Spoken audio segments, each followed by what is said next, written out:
যাদেরকে নিয়ে রিপ্লাই বিতরণ করলাম, যাদেরকে নিয়ে মিটিং এ গেলাম, যারা ছিটাগুলি খেলো, এসে অনুরোধ করে আপনার ডাক্তারকে দিয়ে এগুলা করিয়েছি। আমি যা যা বলছি আপনাদের মাধ্যমে সবগুলো ডকুমেন্ট আমার কাছে রয়েছে, সবগুলো ডকুমেন্ট রয়েছে। ওই মুহূর্তে ছবিগুলো আমরা ফেসবুকে পোস্ট করি নাই, প্রশাসন এগুলো দেখে আরো আমাদেরকে হয়রানি করবে। ভাই আজকের এই দিনটা এসে আমি অনুরোধ করবো যে এই ত্যাগী মানুষগুলোকে অবমূল্যায়ন করিয়েন না। আপনারা আপনাদের ভূমিকায় এই ত্যাগীদের মূল্যায়ন হতে পারে। তাই আমি আপনাদেরকে অনুরোধ করবো এই ত্যাগীদেরকে মূল্যায়ন করুন, যারা এই গত 17 বছর আওয়ামী লীগের শাসনকে ভয় পেয়ে নিজকে বিএনপি করেন বলে স্বীকার করতে চান নাই। বিএনপির কোন একটা নেতা কর্মী সালাম দিলে বলছেন পরিস্থিতি খারাপ, চলে যাও। আজকে দেখছি অনেক নেতৃবৃন্দদেরকে খুশি করে ওনারা একটু এগিয়ে থাকার চেষ্টা করছেন। ভাই আজকের দিন শেষ দিন নয়, দিন আছে। সংগঠন করি, নেতৃত্ব করি, হয়তো একসময় ক্ষমতা থাকবে, একসময় রাজপথে থাকবো, একসময় কারাগারে থাকবো, সেটাকে মেনে নিয়ে রাজনীতি করেছি। এই কথাতে যারা রয়েছিল তাদেরকে মূল্যায়ন করবো, তাদেরকে অবমূল্যায়ন করে দলকে অস্ত্র মুখোমুখি করবেন না।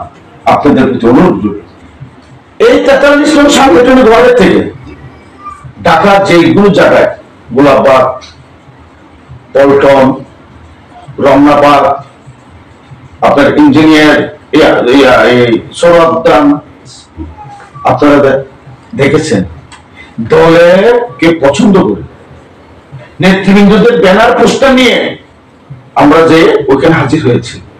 সেদিন কি কোন নেতারা আমাদেরকে বাধ্য করেছিলেন? দলের তাগিদে হাজির হয়েছিলাম। যাদেরকে নিয়ে হাজির হয়েছিলাম তাদের ত্যাগের মূল্য নেই। রাজপথে গিয়েছি, আঘাত খেয়ে পা ভেঙে বাসায় এসে পড়েছি। সে সময় আমার প্রিয় সদীয় নেতা মোহাম্মদ নাসিরউদ্দিন সাহেব আমার বাসায় আমাকে দেখতে এসেছেন। আমার সাথে থাকা অনেক নেতা কর্মী আঘাত পেয়েছেন, মুখ খুলে বলতে পারিনি। এমন একটি সময় গিয়েছিল আঘাত খাওয়ার পরও বলা যায়নি যে আমি আঘাত খেয়েছি। পুলিশ মারার পরও বলতে পারিনি পুলিশ মেরেছে। পুলিশের মুখোমুখি অবস্থায় আমরা কোনো জায়গায় স্বীকার করতে পারিনি পুলিশের সাথে আমাদের মুখোমুখি হয়েছে। ওইরকম একটি রিক্সের মাধ্যমে যারা রাজনীতি করেছে, যারা আমার সাথে গিয়েছে, আমি কারণ বিবেকের তাড়নায় আজকে আমি যদি এই কথাগুলো না বলি, দীর্ঘটা সময় আমি সময় বিষয়ক সম্পাদকের দায়িত্ব, সহ বিষয়ক সম্পাদকের দায়িত্ব পালন করেছি চট্টগ্রাম মহানগর বিএনপিতে। ওই সময়ের দিনগুলো, ওই সময়ের আন্দোলনগুলোতে যারা উপস্থিত হয়েছিল তাদের থেকে বড় মুক্তিযুদ্ধ কে? তাদের ফেসবুক আইডি গুলো দেখুন। আর এমন কিছু মানুষের নাম কুমুরিতে এসেছে, আমি দেখিনি কখনো তাদেরকে বিএনপি করতে, আমি দেখিনি তারা কখনো ফেসবুক ব্যবহার করতে। আমার ফেসবুক হয়েছে, তবে বিএনপির হয়ে কথা বলতে দেখিনি। আমি তাই অনুরোধ করবো তাদেরকে অবশ্যই নেতৃবৃন্দদেরকে বাছাই বাছাই করে দলের সাথে হবে। আমরা তো ব্যক্তি বিশেষ কারণ নয়, আমরা বেগম খালেদা জিয়া এবং শহীদ রাষ্ট্রপতি জিয়া রহমান এবং তারুণ্যের অহংকার তারেক রহমানের নির্দেশে বাংলাদেশ জাতীয়তাবাদী দলের প্রতিটি আন্দোলন সংগ্রাম করেছে। আমাদের প্রিয় নেতা কেন্দ্রীয় বিএনপির সহ সাংগঠনিক সম্পাদক, চট্টগ্রামের কৃতি সন্তান, হাটাজারির মানুষের আশার প্রতীক ব্যারিস্টার মীর মোহাম্মদ হেলালুদ্দিনের নেতৃত্বে সহযোগিতায় আমরা বাংলাদেশ জাতীয়তাবাদী দলের প্রতিটি প্রোগ্রাম আমরা সফল করেছি। যারা এসেছে এবং তাদের ফেসবুক, তাদের ব্যক্তিগত মিছিল মিটিং এ উপস্থিত হওয়ার ছবি আমি কেন্দ্রীয় নেতৃবৃন্দ এবং চট্টগ্রাম মহানগর বিএনপির নীতি নির্ধারক মহলকে আমি অনুরোধ জানাবো এগুলো একটু যাচাই বাছাই করা। 17টি বছর যারা দলের প্রতি ত্যাগ স্বীকার করে এসেছে, মামলা খেয়েছে, নির্বাচনের ক্যাম্পেইনে আঘাত হয়েছে। নির্বাচনের দিন আমি এলাকায় ঘোরার সময় আমার পিছন থেকে যে কর্মীটাকে নিয়ে আঘাত করে তার কান পাঠিয়ে দেওয়া হয়েছে, তার গলা দিয়ে রক্ত এসেছে। সে বিগত দিন কমিউনিটি গুলোতে ছিল। আজ তাদের মতো মানুষগুলোকে কেন এই কমিউনিটিতে রাখা হয়নি? কাদের ইশারায়, কাদের স্বার্থে আমাদের অনেক কেন্দ্রীয় নেতৃবৃন্দরা বলেন, যাদেরকে 17টি বছর আমরা রাজপথে পেয়েছি তাদের প্রাধান্য আগে, যারা করেছিলেন বেরিয়েছেন তারা একটু পরে বসুন। আমরা এই বক্তব্যগুলোতে অনেক আশাবাদ ছিলাম বিদায় আজকের এখন চুপ ছিলাম। নৈতিক নীতি আদর্শ থেকে আজকে কথাগুলো বলছি, ব্যক্তি কারো বিরুদ্ধে আমি কথা বলছি না। 5ই আগস্টের পরের সময় আর গত 17টি বছরের সময় এক নয়।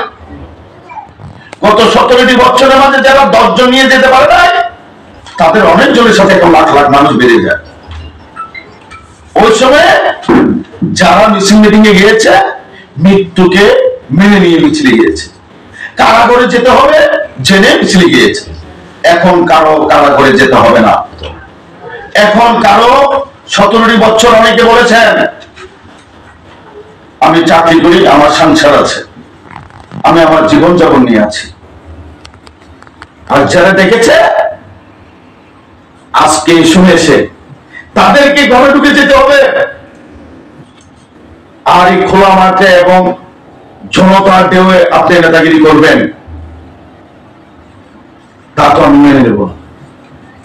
শেষ মুহূর্তে আমার কথা হলো, কেন্দ্রীয় নেতৃবৃন্দদেরকে, বিশেষ করে বিএনপির চেয়ারম্যান, ভারপ্রাপ্ত চেয়ারম্যান তারুণ্যের অহংকার জনাব তারেক রহমান, মির্জা ফখরুল ইসলাম আলমগীর, কেন্দ্রীয় বিএনপির সহ সাংগঠনিক সম্পাদক, চট্টগ্রামের বিগত 17টি বছর তারুণ্যদেরকে যিনি এগিয়ে দিয়েছেন, শ্রদ্ধেয়ভাজন ব্যারিস্টার মীর আলাউদ্দিন, এবং চট্টগ্রাম মহানগর বিএনপির আহ্বায়ক, সদস্য সচিব সহ নীতি নির্ধারক যারা রয়েছেন, আপনাদের উদ্দেশ্যে বলতে চাই, 17 বছরের ট্যাক্স মামলা হামলা নির্যাতিত কর্মীদেরকে অবমূল্যায়ন জানি না হতে হয়। আপনারা চোখ কান সোজা থেকে, আপনারা সুদৃষ্টি দিয়ে তাদেরকে মূল্যায়ন করে তাদের মাধ্যমে দলকে এগিয়ে নিয়ে যান।